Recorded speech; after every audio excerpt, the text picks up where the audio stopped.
روزانه قرآن کریم راغستل خکولول پسترګو پسینه پسینیول دا د بعضی کسانو پوخ عادت ګرځیدل نو آیا دا عمل څنګه دی؟ جواب ګوره جی د قرآن کریم په باره کې موږ ته دا حکم راغلی چې تاسو دا په ناظره باندې ووایئ د دې تلاوت کوئ په دې ځان پوهه کوي او په دې باندې عمل وکئ دا حکم راغلی. اوس یو سړي نه په ناظره باندې ویلی نه د دې کوشش کوي نه تلاوت کوي نه په دې ځان پوهه کوي نه پې عمل کوي او د روزانه دا عادت جوړ کړی چې راځي د المارۍ نه قرآن کریم رخلي او بس دا ښکلول دي او چپول دي او په سترګو پسې نیول دي او په سینه پسې نیول دي او دته دا یو عبادت ښکاري نو دا سړی په دوکه کې پروت دی دته په دې باندې اجر نه میلاویږي ځکه چې تا ته د قرآن په باره کې کوم لازم حکم دی هغه لازمي حکم تا پریښی دی او تا قرآن صرف د ښکلولو دپاره محدود کړی نو قرآن ښکلول ناروا نه دي خو دا کار کوي هغه کس چې تلاوت د قرآن نه کوي ځکه چې څوک تلاوت کوي خو قرآن راواخلي چې تلاوت پکې وکړي نو ښکلي هم کیسه خبره نه ده خو چې کوم تلاوت نه کوي نو هغه دا طریقه جوړه کړې چې روزانه د المارۍ نه رخلي او بس ښکلول دي او په سترګو په سینه پسې نیول دي نو دا یاد ساته چې په دوکه کې پروت دی او په دې خبره باندې ته هېڅکله خلاصېږي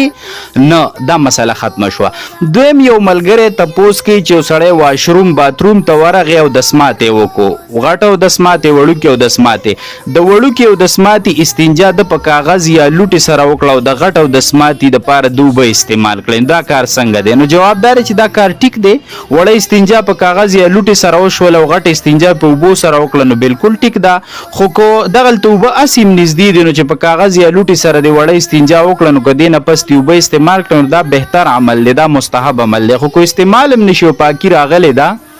نو بیا ټیک د استنجا بالکل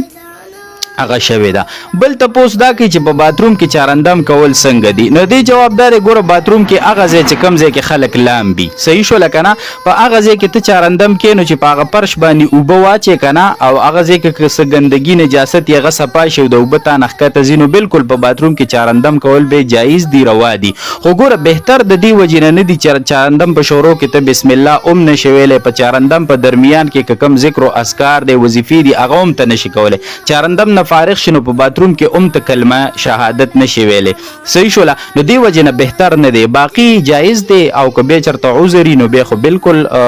کولی شي هېڅ خبره پکې نشته دی. بل تپوس دا کوي چې اکثر خلک جمع په جومات کې ولاړی نو ډېر خلک پکې سرتور سر باندې په مونځ ولاړي نو دا کار وایي څنګه دی او دې دپاره څه کول پکار دي؟ جواب دا دی چې په سرتوره مونځ بغیر د عذر نه دا مکروه دی داسې نه ده پکار خو نن سبا اکثر نوجوانان په سرتوره ولاړي نو دا دومره راټینګول او رټل او په دې خبره یو لانجه جوړول چې تاسو په سرتوره ولې مونځونه کوئ او بیا مه راځئ جومات ته نو دا خبره غلطه ده. د دې فتنې په دور کې چې نوجوان جومات ته راغی او په جمع کې ودرېد او د فرض مونځ ادا کړو دا ډېره لویه د غنیمت او ډېره غټه خبره ده. باقي ډېر سړی ځان څه په خپله سوچ کوي چې په سرتور سر بغیر د عذر نه مونځ کول د ناراستۍ د وجې او دا عادت جوړول دا مکروه دي د مانځه په ثواب کې کمی راځي خو نه دې نه غټه لانجه جوړول او نوجوان په دې راټینګول او رټل او هغه ته بد ردویل دا کار هم ټیکه نه دی. دې سره به ته خلک د مانځه نه څه کې توري کې پرېږده چې فرض مونځ کوي دا ډېره غټه خبره ده. بله خبره دا ده چې بعضې کس وایي راشي د خلکو په اوږو باندې خپې اړوي او مخکې سب ته ځي نو ګوره اول خو دې خلکو له پکار نه دي چې په دې لاره کې کیني ته بیا سیټ ته کښېنه چې ستا په اوږو خلک خپې نه اړوي یا مخکې لاړ شه چې خالي ځای دی نو چې مخکې هم نه ځې او سیټ ته هم نه کښېنو تا لار بنده کړې نو په دې ګناه کې تم شامل اگر چې هغه هم نه دي پکار چې د خلکو په اوږو خپې واړوي او مخکې لاړ شي خو نه چې تا لار بنده کړې نه مخکې ځې او نه سیټ ته کښېنې او لار دې بنده کړې او بیا ستا په اوږو خلک خپې اړوي نو دا به په هغې به دې ګناهګارېږي خو په دې ګناه کې به تم سي شامل نو دواړو طرفو ته احتیاط پکار دی. اهم مسایل دي د مسلمانانو ورونو سره شریک کوي. وصلی الله علی النبی الامین.